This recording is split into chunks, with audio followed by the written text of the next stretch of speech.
yüreğim cülep gider, saç terpileyip güllensin.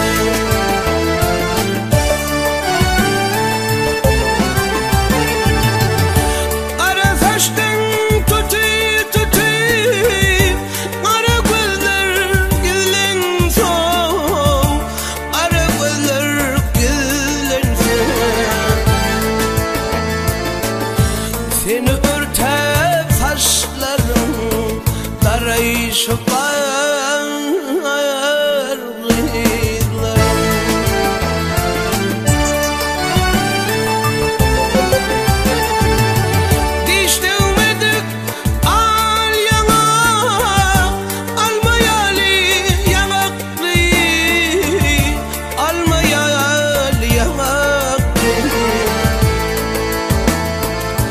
nardan fidek dengli, çukurcuklu inekli.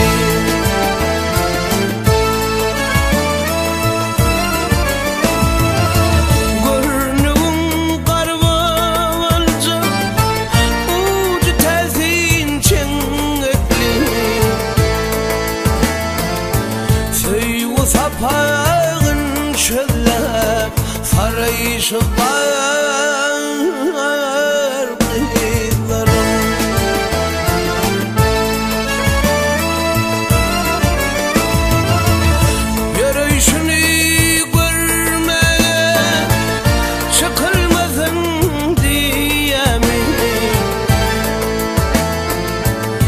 yeryüzüne cahiller yıkılmasın diye mi?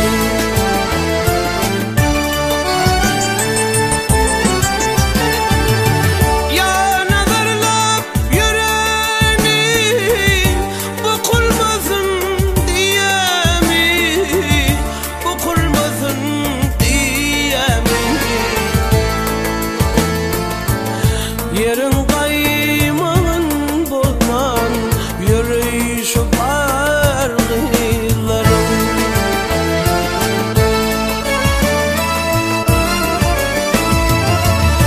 şeyle davır beyikler dörerken döreson,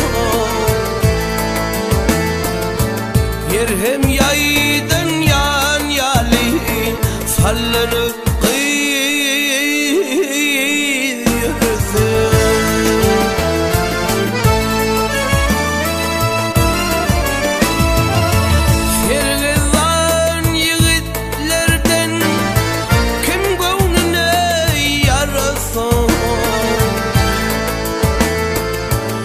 Godasından uğrun şov, karayışıp argılar.